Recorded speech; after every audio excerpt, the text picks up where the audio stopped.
Welcome back to Women on the Front Lines, March for Science's series featuring and highlighting badass women doing amazing things across the country. Joining me today is one of our 2020 Women on the Front Lines, our co-host and all-around phenomenal human being, Mary Annise Hegler. Hello, Mary. Hi, Rania. How are you? I'm hanging in. I'm hanging in. Yeah. It's like it's okay. We're moving. We made it to Friday, Rania, and I'm telling you, this week felt like somebody said on Twitter that it felt like 3 weeks in a trench coat, and that is exactly how I feel. Yes. Oh, that's so because we can all envision that. Like we can all feel. Yeah, absolutely. That's good. That's good. Exactly. And an exciting bonus today before we introduce our special guests, we're going to be taking audience questions. So for audience members, you can add them to the chat and we will get to as many of them as we can. Awesome. Thank you. And we want to jump right into this conversation. So excited. A lot to cover. And Dreisen Heath, who is our very special guest from Human Rights Watch. She's a researcher and an advocate and has 10 million things going on at any one time. But she's been on the front lines of so many important battles in the United States and around the world. And I have the pleasure of working alongside her on a very important piece of legislation, HR 40 and S40, which we'll talk a little bit about. It's the only bill in Congress that directly addresses reparations and reparatory justice. Welcome, Dreisen. Thank you so much, Rania and Mary. Great to be here. Thank you for coming. So I have questions. The first one, before we dive too deep, can you tell us what HR 40 and S40 is exactly, why it's important, and why it's important right now specifically? Absolutely. And that's a great first question because we need to know the landscape that we're dealing with first. HR 40 is the Commission to Study and Develop Reparations Proposals for African Americans Act. It was first introduced by the late Representative John Conyers in 1989, but 1 year after the Civil Liberties Act of 1988, which passed and granted redress in the form of compensation, education benefits, and pardons for the incarceration of Japanese Americans and others during World War II. So that's very important history to why this bill was even introduced and how there is precedent for the federal government administering reparations in its past. HR 40 is now in the hands of Representative Sheila Jackson Lee from Texas. She's been meaningfully and purposely moving this forward. The Senate companion S40 is really the first reparations bill to be introduced since Reconstruction era.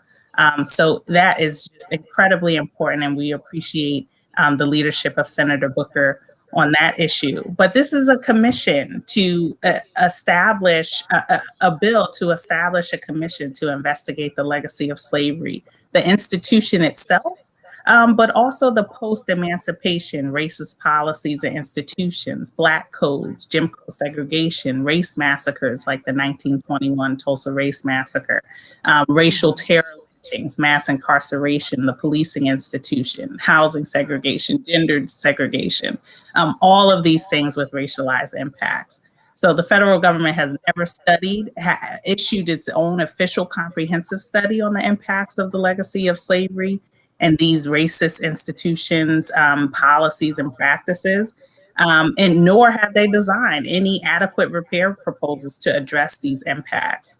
So, despite it, lagging in the congressional chambers, this bill has unprecedented momentum right now, fueled by the ongoing racial reckoning that we've experienced from the summer and the fall, and that continued through today, even though the media might not cover it as intensely. So that's a good wrap up. Yes. And you just mentioned Tulsa and the 1921 Tulsa Massacre. We're coming up on the centennial. Absolutely. It's a couple of months away. And I just think, every time I get goosebumps every time I hear Dreisen talk because, you know, you speak to it so concisely and so eloquently. But one of the things I do want to highlight that you said is it continues today. And that's Yes. such an important point that often gets forgotten, glossed over, justified. I mean, so many different things that happen. And it brings me to the next question. Folks might be wondering, why are we talking about reparations on a March for Science show? And of course, there's a lot of reasons, including the way science and research has been affected by systemic racism. Nothing has been left out of those issues and those problems, including science. But more broadly, Dreisen, can you talk a little bit about community investments that are on the table when we're talking about reparatory justice? Absolutely. And I want to talk about that, and I want to emphasize your point of the ongoing impacts of enslavement and of racial discrimination, and why the circumstances are so dire today. In every economic and social corner, Black people are disadvantaged. So we're talking about an issue, we're talking about healthcare, we're talking about education, we're talking about where you live, housing, we're talking about access to employment, access to capital and wealth. We're really talking about the entire ecosystem of where we live. And that means we're talking about targeted community investments when we're talking about reparatory justice. I mean, what's really on my heart right now is Jackson, Mississippi, a city that's named after Andrew Jackson, former president and brutal slaveholder. But Jackson, Mississippi is all majority Black, I believe over 80%, with about 30% of its residents in poverty. This is a highly segregated city, representative of many different cities in the US. How did it get like that? Deliberate government decisions, exclusionary zoning, redlining, other impacts of housing discrimination and environmental racism. So for 4 weeks now, thousands of Jackson, Mississippians have been without water. I think they just lifted the boiling advisory yesterday, getting that back up for the residents. Most of our water crises are because we have old infrastructure problems in the water system itself, and then the government neglects the people thereafter. That means that the government is unprepared to deal with climate change and other weather patterns. So community investments mean dramatic infrastructure changes, closes in the racial wealth gap, pay equity, targeted measures that are designated to increase access to healthcare in these areas, increase access to sanitation resources, access to medical services for preventable deaths like COVID-19 and cervical cancer, which Black women are more likely to die from, mandatory education measures on the legacies of colonialism and enslavement. How does that impact Black people today? Economic development efforts that are targeted to uplift people that have been historically disinvested in and disenfranchised. So there are many forms of reparations, and targeted community reparations for specific harms that communities have experienced are one of those forms. Mm-hmm. Yes, absolutely. Oh, Mary, go ahead. I feel like you're going to say something. I just, it makes sense now. Rania was telling me that they call you the Beyonce of reparations. So Reparations Beyonce, but you get the point. Yes, yes.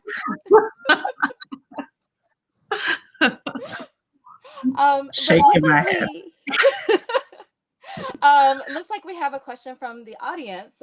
Should a majority of climate reparations come from companies instead of governments for communities that are affected? That's a great question. The harm comes from deliberate government policies and government decisions and their collusion with corporations and companies that perpetuate the harms. So I see an effective climate reparations plan, investing public and private resources to rectify the issue, right? When we talk about infrastructure problems, we're talking about companies that have to fund the water systems. We're talking about oil refineries that are built up next to poor and Black communities. We're talking about trading ports and trash incinerators that are near Black and brown neighborhoods, affecting the health outcomes. So there has to be negotiations and culpability on both ends. But regardless of who creates the harm, still a government, and this is, under international human rights law, a government still has the responsibility to administer, reparations that is full and effective and proportional to the harm, regardless if it was their actions or non-state actors. But in this case with climate reparations, you absolutely have to examine how private institutions have perpetuated this problem, as well as public institutions. Mm-hmm. Mm-hmm. Thank you. So there's a lot of disinformation and misinformation about reparations, about who's responsible and why we're talking about these things when no living person was enslaved. So many myths in so little time. Can you talk a little bit about like clearing some of that up for people? Why do we need reparations even though no enslaved person is alive today? Right. Slavery was a national policy, and we continue to, experience the evolution of slavery in most aspects of life. So, people who argue that slavery was 150 years ago, it shouldn't even matter how long a crime was for you to have to rectify the harm of that crime. The age of the crime doesn't stop us from locking up Black men and Black women in the prison system. So why does that same standard apply? Especially, we're governed by laws that are centuries years old. So I just don't think that argument has merit when it comes to the fact that impacts of slavery are ever present and clearly ongoing, as some of the impacts we've described earlier. Wall Street, was a famous trading bloc. Who is represented on Wall Street today? Not people that look like me or my family members. Who is continuing to access stocks and capital and market capital? White people. And white people continue to enjoy the spoils of the spoils of capital and intergenerational wealth that other communities don't have access to. And racial discrimination is bad for all of us, period. Citigroup actually came out with a study last year that said the US lost $16 trillion because of the impacts of racial discrimination in employment, business revenue through Black businesses, home ownership, and education access. So that's the US GDP being impacted by our racist nature in this country.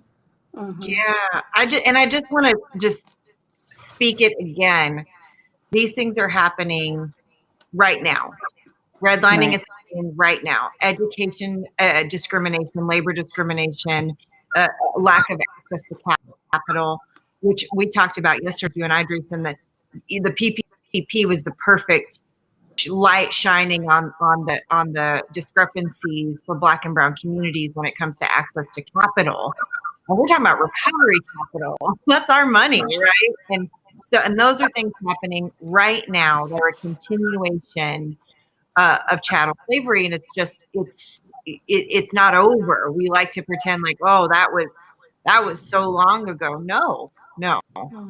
And I do want to just ask, it is a complicated conversation because of what Mary was asking, the misinformation and disinformation, and what you spoke to, Dreisen. So what is your recommendation as folks who go out in the world, whether they're watching now or they watch later, they're talking to their friends, their colleagues, their family members, what is some good information on how to explain why people should care? And you kind of touched on it already, so maybe it's just a reiteration of what you said because it's so important. Absolutely. These conversations are quote unquote hard because racism has been so entrenched in our society that it's even difficult to talk about, which is just a shame because this is millions of people's lived experience. Racism is at the heart of every economic, political, social, public health crisis in the United States. It's embedded in every institution, purposely designed to give some people some access in goods and other people non-access to those goods and resources. So starting the conversation at home is the important piece of this, right? You have to influence your ecosystem so that then spreads and is an exponential influence. But really honing in on the fact that, Harvard Medical Research Team came out with a study a few weeks ago on the fact that reparations for slavery, particularly financial compensation to close the racial wealth gap, would have stopped COVID-19 transmissions as well as deaths. In the state of Louisiana was the case study, one of our most segregated states, but also representative of so many other places. That wasn't just Black people dying, that was everybody in Louisiana being accounted for in that study. So why you should care is because this impacts you, whether you believe it or not. But it also impacts, your Black brothers and sisters at an extent where if you're out in the street saying you are supportive of racial justice and racial equity, that means you need to support reparations. You don't achieve racial justice or racial equity without repairing the harm, right? You have HR 40 will fully diagnose a problem that we need to treat in its full extent. People should care about the health and the well-being of this country because it impacts your everyday moves, whether or not you're conscious of that or not. Yes, yes, exactly. And yes. I often say we're citizens of this planet. And that really exactly what you just said, Dreisen. Thank you. We're going to take another question from one of our viewers. Laura asks, what can I do when my governor in Florida, I've got all kinds of things to say about your governor in Florida. I won't though. Governor in Florida who is against what he calls critical race theory, and he calls it dangerous. She puts it in quotes. He says there is no room in our classroom for things like critical race theory. Teaching kids to hate their country and to hate each other is not worth the red cent of taxpayer money. That's a quote from your governor. The governor went on to say that such education pushes a specific ideology that is indoctrinating children. Not only does he not want to recognize reparations, he wants to push it under an agenda. He's calling it an agenda. So, this is DeSantis in Florida, but we know that this is present in other places too. So just would love your thoughts on that. Yeah, I would ask the governor, was reparations for Holocaust victims an agenda? Was reparations for Japanese and others an agenda? Was reparations, although wholly inadequate in the 40s for Native and Indigenous people through the Indians Claims Commission, was that an agenda? We're talking about something that is well defined and established in international human rights law, which the U.S. is a party to these treaties that have an obligation to acknowledge victims' right to remedy and repair. We have people talking about critical race theory in the public discourse that don't even know what that means. So that's another piece of the puzzle where you're articulating something that is not even implemented or instituted in Florida schools. It's critical race theory is something that many people don't discover until they get to college. Like that's a specific course study that allows you to, actually examine and analyze the impacts of economic and socially in the US of how a racialized lens colors every aspect of our, daily life. So, it emphasizes why we need an HR 40 commission. It emphasizes exactly why we need mandatory education on the legacy of slavery. We still have an education curriculum system, K through 12, that's built by the Daughters of Confederacy. So why wouldn't we rectify that in a way that, distances ourselves from a Confederate, racist past and tries to get us past our racist present? Mm-hmm. Mm. Mm-hmm. Yeah. So sometimes people try to separate climate action and climate justice, and a lot of people don't even know climate reparations as a concept exists, or that is very much not new. So I feel like you've made it very clear about why the things are connected and why we need them. If you could design climate reparations, what would it look like? Yeah, that's a big question. And it's a great question because, what's so important about a reparations process is that communities are involved in what the repair looks like. They have been harmed, so therefore they need to determine the remedies. Even though the state and other non-state actors are responsible for administering and implementing, the articulation of what brings communities back to a morally adequate place, what brings communities back to a place of opportunity, has to lie within those community members. So I can name ideas in a broad kind of spectrum of ideas, and some of which I touched on earlier of, when you think about climate reparations and climate change, you have to think about land first, where you live and how where you live determines all of our equality indicators. So that's what food you have access to, what clean energy resources are accessible to you, if you're able to go to an adequately resourced school or underfunded school, employment opportunities, what your health outcomes are. We're talking about, environmental racism has left Black people 3 times more likely to die from air pollution. Race is the biggest indicator of whether you live near a toxic waste site. So what does climate reparations look in that context? We need short-term, mid-term, and long-term solutions. Structural investments in infrastructure. I'm talking about an overhaul of every old non-functioning water and sanitation system. I'm talking about compensation for families who have been evicted from houses because they can't pay their water bill, or other resources where money is an issue. That's an immediate reparative measure that can happen. And a total evaluation and an education campaign on how people are impacted by environmental racism. I feel like you have these conversations, and they're only in insular places. And this isn't a concept or a reality that people are talking about on a day-to-day. Like when you walk outside, that air that you breathe could impact how long you live in certain places.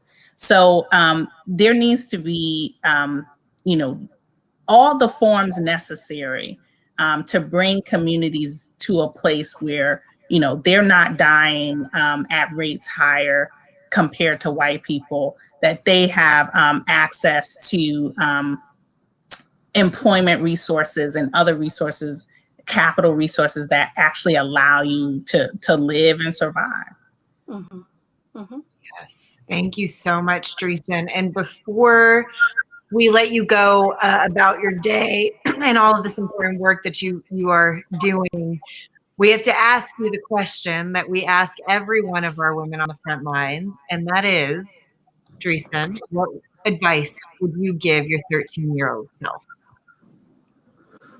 Such a touching question. Oh man, my 13-year-old self. that I'm just trying to even imagine what I look like. My outfits were probably off the chain. I mean, it's just like, I feel like I had a lot of hesitancy around that age, and I wanted to take initiative. And I guess I would tell myself, just go ahead and do it. Go ahead and take the initiative. Don't wait around for someone older than you to do what you feel is right. I was still a very active young person, but I will always find ways of saying, I don't know enough about this, or maybe someone else will do this. It's up to you to determine that pathway forward. And that takes a lot of introspection. Time is the most valuable thing that we have. So that means every day, if I often think about when people ask you, like, what is your purpose in life? What brought you to this work? I'm always kind of like, isn't living enough purpose? So many people didn't make it. And I'm a part of a generation and descendants of people who powered through and for my existence today. So if I don't take advantage of every day, of every minute, that, for causes and issues that are important for the trajectory of this country, not just my individualized self, my community and the trajectory of this country, what should stop me from taking on that challenge, and bringing in people to support that fight and move us forward. Wow. I'm just feeling all of that. That's so awesome. Thank you so much. Thank you again to our co-host, Annaïse Hegler, and our very, very special guest, Dreisen Heath of Human Rights Watch. And thanks everyone out there for joining us for this incredibly important conversation. Please watch the playback because there's a lot of important information that Dreisen gave us today.